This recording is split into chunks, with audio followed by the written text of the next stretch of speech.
Old spray paint cans are often discarded as metal waste once they're empty, even though they're built quite solidly and still contain many usable components.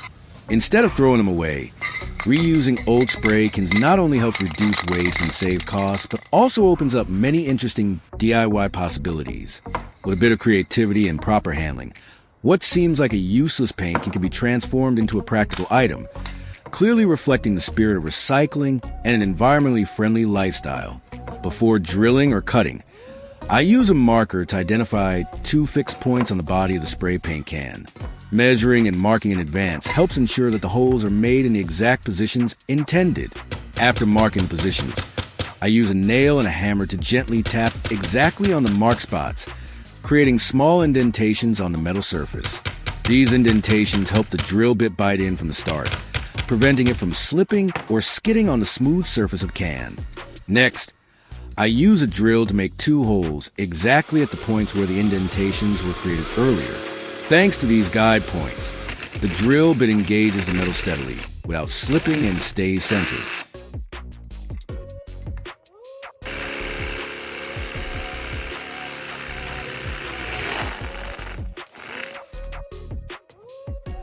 After drilling, I lightly sand around the edges of the 2 newly made holes. This helps remove sharp burrs and also roughens the surrounding metal surface. When the surface is no longer too smooth, any adhesive applied will bond better, making it easier to secure components and increasing overall strength after finishing. After sanding, it's clear that the paint around the 2 holes have been worn away, exposing the bare metal underneath. Next, I take a discarded plastic bottle and cut off the top section. This plastic part will be reused as an auxiliary component.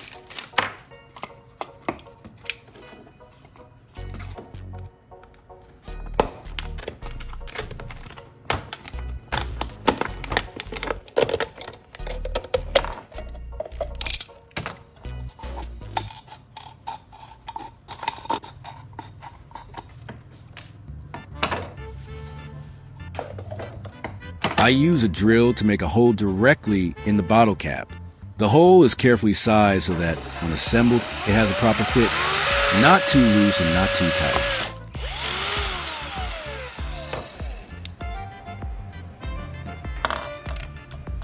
Next, I use a short piece of metal tubing and thread it through the hole. The tube fits snugly in place, acting as a connector and reinforcement, helping align the parts while increasing overall stability of the assembly. To secure the metal tube firmly, I sprinkle a small amount of baking soda around the contact area, then apply super glue.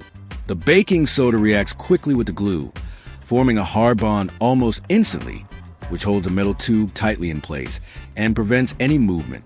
This method is simple yet highly effective, especially when a fast, rigid fixation is needed for small components.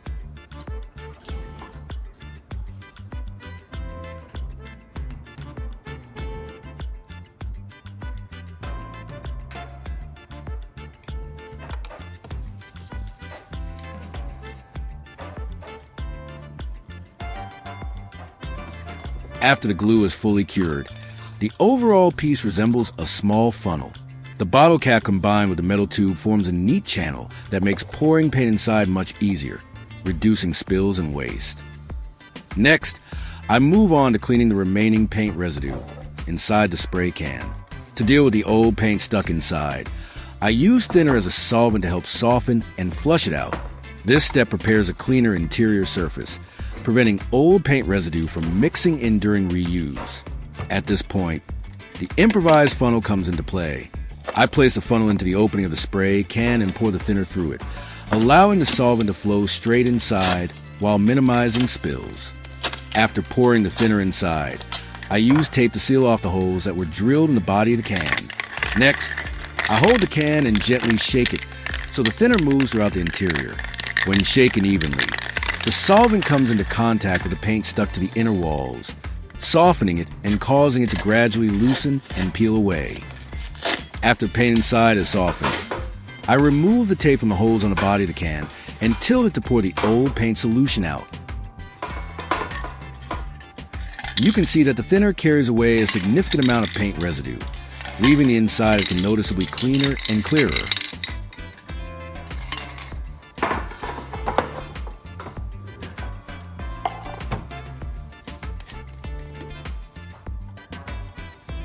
I take a cloth, lightly dampen it with thinner, and wipe away any remaining paint on the outside surface of the can. The solvent softens the old paint, allowing it to be removed quite easily and restoring a cleaner, neater metal surface.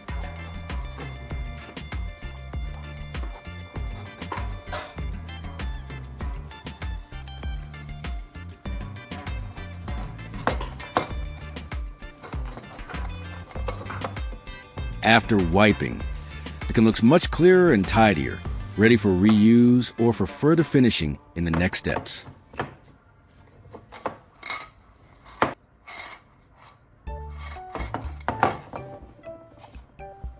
Next, I use a short piece of plastic tubing and a nut to secure them onto the two holes on the body of the spray can.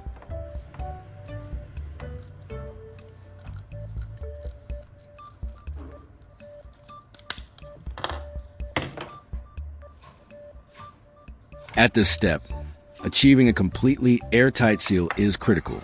All gaps around holes, the plastic tube, and the nut must be fully sealed to ensure there are no air leaks.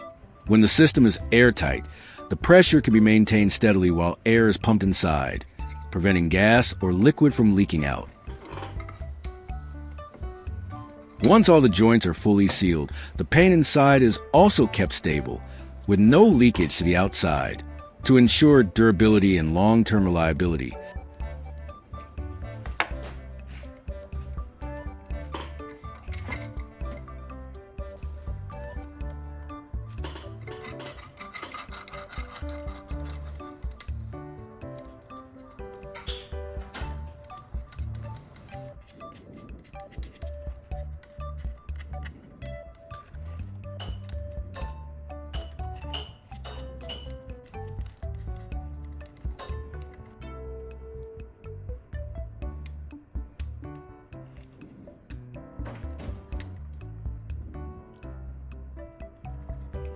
I apply the sealing materials in multiple layers.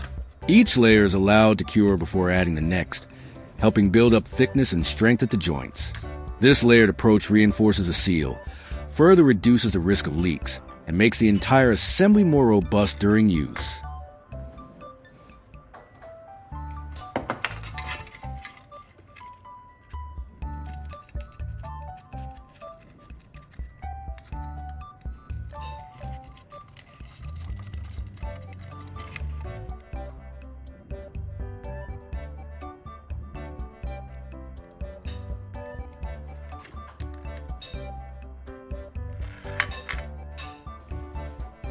I take a tire valve and insert it into the hole in the plastic tube that has been mounted on the body of the can. The valve is carefully aligned for a snug fit, then secured firmly so it won't shift. This component serves as the air inlet for pumping air into the can, preparing for the pressure building step, while still ensuring the system remains airtight and stable during use.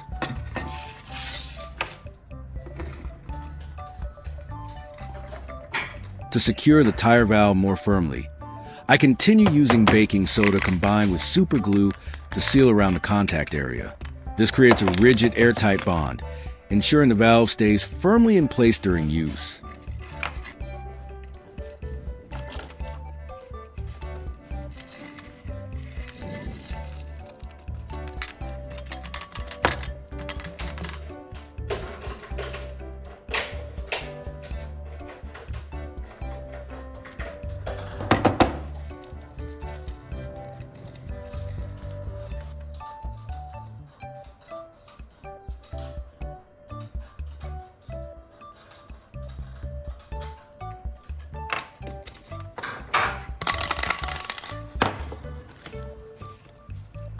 Next, I choose a bolt that fits perfectly with the nut that was installed earlier.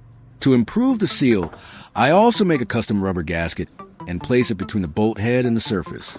When the bolt is screwed in, the rubber gasket is compressed, filling any tiny gaps and helping to create an airtight seal.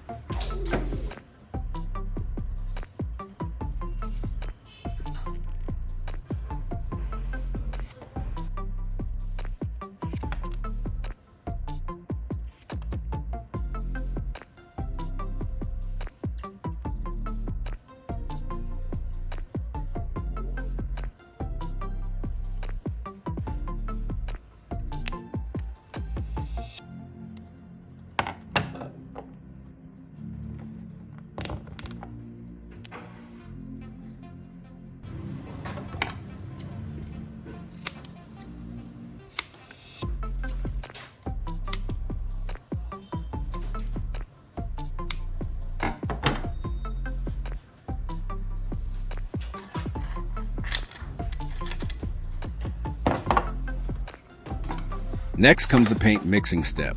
I pour the paint into a separate container, then add the solvent and stir thoroughly until the paint reaches a desired consistency.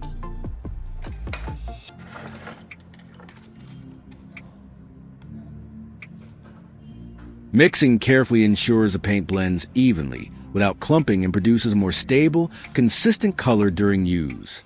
At this stage, I adjust the ratio gradually so the mixture has a smooth, controlled flow ready for the pumping and application process that follows.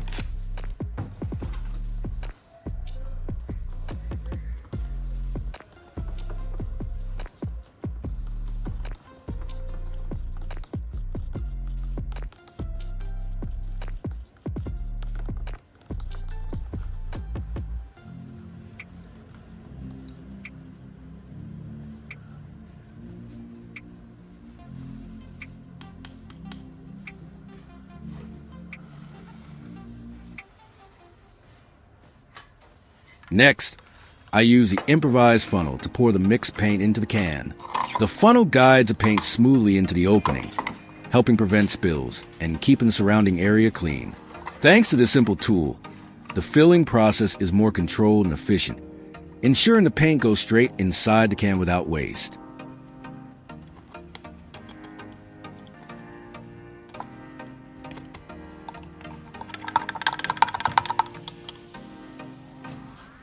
Next, I use the improvised funnel I made earlier to pour the paint into the opening with the nut.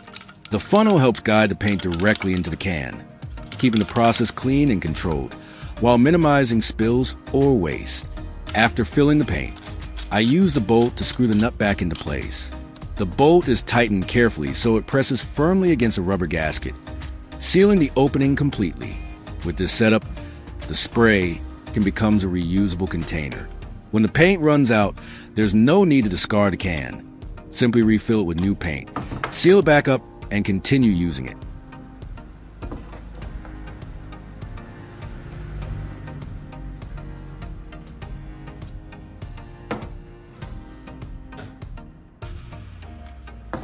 Next, I use an air pump to introduce air into the spray can through the valve.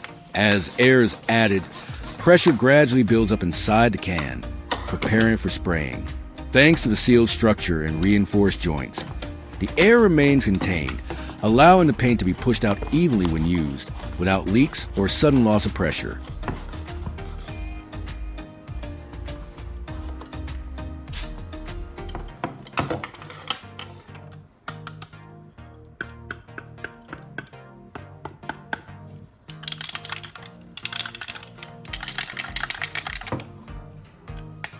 At this point, the spray can is complete. Now it's time to take it out and put it to the test. When spraying, it works just like a regular spray can. The paint comes out evenly with a steady mist, and the pressure feels consistent, making it easy to control the flow and coverage. The spray pattern is smooth and familiar, allowing the paint to adhere well to the surface without splattering or interruption, just like using a standard factory-made spray can. The trigger response feels smooth and predictable. The paint is released with a steady flow, and the pressure inside can provide consistent push, giving a sense of control and confidence. The mist spreads evenly across the surface, making the spraying process feel natural and comfortable, very similar to using a conventional spray can. The spray can perform reliably and meets expectations. The structure feels solid, the seals hold pressure well, and there are no noticeable leaks during use. The ability to refill and repressurize makes it practical and cost-effective, while also reducing waste. Although it's a DIY solution made from reused materials, the functionality is comparable to a standard spray can, showing that with proper design and sealing, a reuse can still deliver stable and consistent performance. This project shows that an old spray paint doesn't have to become waste after a single use. With a few simple materials and careful assembly, it can be transformed into a reusable, functional tool.